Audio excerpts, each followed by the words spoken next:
I'm Roxy Striar. I'm here with AfterBuzz TV outside the taping of the Challenge Battle of the Exes Season 2 with Johnny and Nany. Hello, happy to have you guys. Thank you for having us. Thank you, Roxy. It's good to be here. Okay, so I wanted to know off the bat, because you guys have both had a lot of other experiences on the challenges and having partners, how did you guys feel you worked as partners?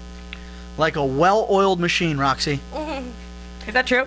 Yeah, I think we worked really well together, honestly. I mean, if you watched the show, I mean, well, granted, we're only 3 episodes in, whatever. A lot of the other couples just had really bad relationships, like actual relationships. Johnny and I really didn't, so we worked so well together. When you say really didn't, you mean you really didn't have a bad relationship? We didn't have a bad relationship, and we weren't boyfriend and girlfriend, whereas a lot of the other teams, they had real relationships, you know what I mean?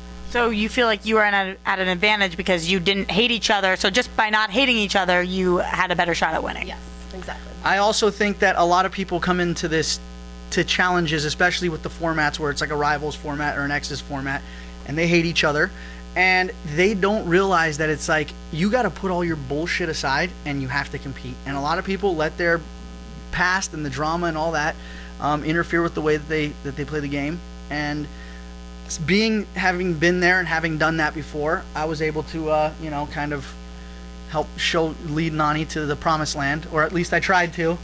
Not cocky at all, I see. Yep. It didn't come to fruition, unfortunately. But I said this before. She might have some fears, especially of heights, that hold her back sometimes. But I've said this before, and I'll say it again. I'd take a partner with lots of fears, and I'd take a partner with lots of heart and Never mind. I'm sorry. I fucked that up. Lots of heart and fears? No. Okay. If I had to choose, if you told me here's a partner that has all the heart in the world but a ton of fears, I would take it over someone that has no fear and no heart. Okay. And this girl has more heart than anyone I've ever seen on the challenge, and she kills it. Let's talk a little bit about some of the bullshit you mentioned, though, because you're saying you're staying out of the bullshit, but we've got the whole situation with Teresa and Wes going on, so I wanted to get your guys' opinion here. You and Teresa were buddies at one point. Yeah, so I thought. You guys were friends. Yeah, we were cool. And then I feel like we're missing something to see when did the love get lost? This is really what happened, and you know what? Teresa will deny it to the day she dies, and I don't care. I will gladly admit it for her. Teresa was bitter because on Free Agents, we went to where did we go? We went to Chile, okay? We thought we were all going to the final. Well, obviously only 3 guys and 3 girls go to the final. Well, Teresa got cut. She was the last girl to get eliminated before the final, and I went instead of her.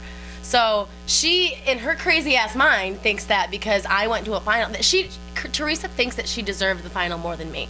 Why? Because I went on the show and I partied my ass off and I had a good time and I didn't care. I wasn't sitting in a room, strategizing and politicking and doing all of that crap. I didn't do that. So she thinks Teresa's coming into this game. Teresa's problem with me was that she thought I took her spot in the final. She won't admit that, but that's the truth. You think that she thought she did a better job, but why did she think she deserved it? She deserved it more. Why? I don't know why, because I won challenges. I went to every challenge and I killed it, whereas she went to every challenge and lost, and then either got voted into elimination or just whatever the case may be. Bottom line is that she just was so pissed off at the fact that I went to the final and she didn't, and she swore she deserved it more than me, which it's a game. How do you deserve a final, bitch? Get there yourself. You play a good game. If you get to a final, it's because you played a good game, and I played a good game. And then on the other half of that, we have you and Wes, who've kind of always gone back and forth like that. So was this just the couple that you guys wanted to nail because they were together and you guys hated them for a separate reason? Well, coming into the challenge, I've never liked Wes, but her and Teresa were girls, dude, and that's what I thought. Okay, coming into the house, I'm like, all right, Wes and me don't like each other. We've never worked together. We're not going to work together. However, my lifeline is Teresa, because me and Teresa have always gotten together, and they're friends. Cool. Me and Teresa talked a week before we went on this challenge. But then it's like day one, there's already this animosity brewing between her and Teresa, and I'm like, this is not good, because me and Wes already don't like each other. Now Teresa and Nany don't like each other, so it was pretty clear from the get that it wasn't gonna. The challenge is a world of its own. I understand things get very competitive. Yeah. Well, thank you guys for joining us here on AfterBuzz TV. We really appreciate having you, Bananas and Nany. Thank you for having us. And we will buzz you later.